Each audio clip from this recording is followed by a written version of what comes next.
Assalamualaikum warahmatullahi wabarakatuh. Perkenalkan, nama saya Muhammad Al-Ghifari, BP 191021-2016 dari kelas pemuliaan Agro A. Pada kali ini saya akan menjelaskan tentang penyerbukan tanaman, yaitu tanaman menyerbu silang. Penyerbukan silang adalah suatu sistem perpindahan serbusari ke kepala putik yang berasal dari tanaman yang berbeda. Penyerbukan silang, dalam proses penyerbukannya, polen atau serbusari berasal dari tanaman lain yang berbeda secara genotip. Individu tanaman menyerbu silang hampir selalu memiliki komposisi genetik heterozigot, sehingga keturunannya akan memiliki komposisi genetik heterozigot maupun homozigot pada beberapa pasangan alelnya. A. Dasar genetik tanaman menyerbu silang. Populasi yang mempunyai frekuensi gen tertentu pada dasarnya merupakan suatu varietas tanaman menyerbu silang. Karena mudah melakukan penyerbukan silang, maka dalam satu varietas terdiri atas tanaman heterozigot, kecuali varietas hibrida. Akan tetapi, secara fenotip nampaknya sama, sehingga populasi tersebut memperlihatkan varietas tertentu. Kemudian, ini adalah sistem persilangan yang dikenal pada tanaman menyerbu silang. 1. Kawin acak atau random mating. Kawin acak yang mengikuti seleksi dapat mengubah frekuensi gen, keragaman populasi, dan korelasi genetik antara kerabat dekat. Yang kedua, kawin antar tanaman secara genetik sejenis atau genetic assortative mating. Sistem perkawinan ini lebih dikenal dengan istilah tangkar dalam atau inbreeding. Dengan perkawinan ini akan meningkatkan peluang diturunkannya gamet sama dari kedua tetuanya, yang cenderung menurunkan presentasi heterozigotas dalam populasi yang berakibat pada penurunan karakter tanaman. Yang ketiga, kawin antar tanaman secara fenotip sejenis atau fenotip assortative mating. Sistem perkawinan ini terjadi pada tanaman yang fenotipnya sejenis atau serupa, maka pengaruh yang terjadi bergantung ada tidaknya peristiwa dominan. Yang keempat, kawin antar tanaman secara genetik tidak sejenis, atau genetic dissortative mating. Sistem perkawinan antar tanaman secara genetik tidak sejenis, di mana sistem ini berkaitan dengan persilangan antar spesies. Perkawinan ini disebut juga silang luar atau outbreeding. Tujuan utamanya bukanlah untuk membentuk populasi dasar, tetapi untuk meningkatkan keragaman genetik yang berkaitan dengan sumber bahan pemulihan tanaman. 5. Kawin antar tanaman secara fenotip tidak sejenis atau fenotip dissortative mating. Sistem ini dilakukan bertujuan untuk menghilangkan atau mengurangi kelemahan tanaman atau populasi bahan seleksi. Kemudian, ini adalah metode-metode menyerbu silang. Yang pertama adalah introduksi, yang kedua seleksi, yang ketiga hibridasi. 1. Introduksi.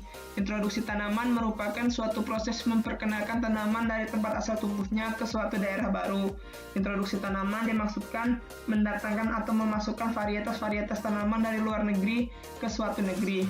Fungsi dari introduksi adalah sumber varietas baru, sumber gen yang diperlukan untuk perbaikan sifat, dimasukkan dalam varietas sintetis, digabungkan dengan varietas lokal, dan untuk koleksi keragaman genetik.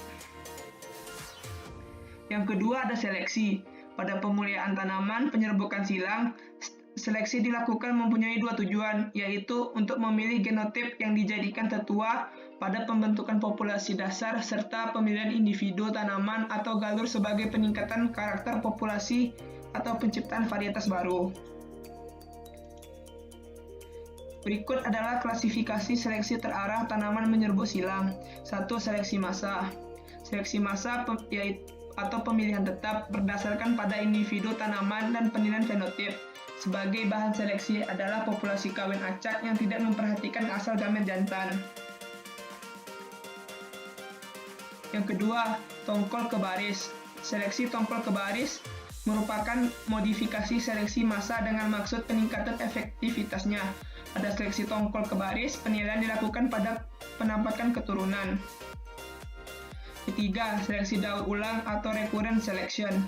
seleksi daur ulang fenotip. Seleksi daur ulang fenotip pada dasarnya didasarkan pada fenotip individu tanaman dan tidak menggunakan uji keturunan. Kemudian B. Seleksi daur ulang daya gabung umum. Seleksi ini dimaksudkan untuk penilaian daya gabung umum tanaman yang dipilih dari populasi dasar.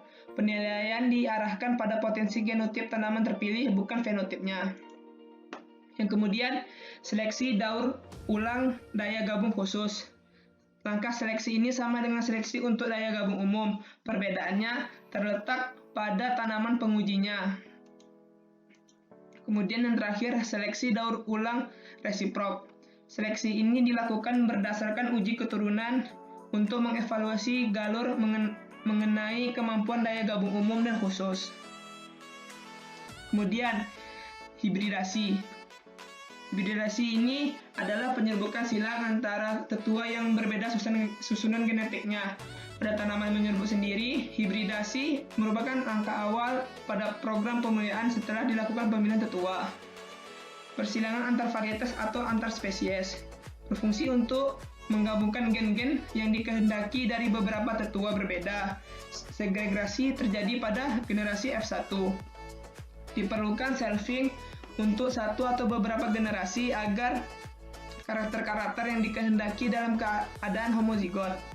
Kemudian beberapa galur yang tidak terpilih seringkali diperlukan untuk menyimpan vigor yang hilang selama silang.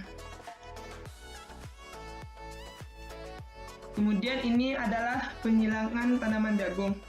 Ada dua teknik penyilangan tanaman jagung, yaitu silang tunggal yang berfungsi untuk hibridasi atau keragaman. Kemudian silang sendiri, yaitu berfungsi untuk penggaluran atau permunian. Berikut ini adalah video penyilangan tanaman jagung yang ada di YouTube Faperta Unan. Untuk tanaman menyilang tunggal, ciri-ciri yang harus kita perhatikan untuk tetua betina adalah masih berwarna hijau seperti pada gambar. Untuk tetua jantannya harus memilih tasel yang belum mekar sempurna. Untuk silang tunggal, kita harus memilih tetua jantan dan tetua betina yang berbeda. Seperti pada gambar, tetua jantan berada di sebelah kiri, sedangkan tetua betina berada di sebelah kanan. Sebelum kita melakukan penyilangan, kita harus menyungkup bunga betina dan bunga jantan agar masa antesisnya bersamaan. Kemudian kita lakukan pemotongan tetua jantan. Kemudian setelah dipotong, tetua jantan itu dimasukkan ke dalam amplop dan digoyang-goyangkan untuk menurunkan polennya. Berikut adalah hasil polen dari tetua jantan. Kemudian kita melakukan potongan kepada bunga betina. Sisakan 2 cm di atas tongkol. Setelah itu, polen yang sudah kita asingkan tadi, kita sungkupkan kepada tetua betina. Kemudian kita ikat dan kita beri label. Untuk tanaman silang sendiri atau inbreeding, harus dari satu jenis tanaman, yaitu tetua betina dan tetua jantannya berada pada satu tanaman. Langkah kerjanya hampir sama seperti yang tadi, yaitu dilakukan pemotongan pada bunga jantan dan dimasukkan ke amplop dan digoyang-goyangkan agar polennya jatuh. Kemudian kita lakukan pemotongan pada bunga betina dan kita sungkupkan lagi polen tersebut ke dalam bunga betina dan kita ikat, diberi label yaitu varietas, tanggal, dan nama pemulia. Sekian video dari saya, lebih dan kurang saya mohon maaf. Assalamualaikum warahmatullahi wabarakatuh.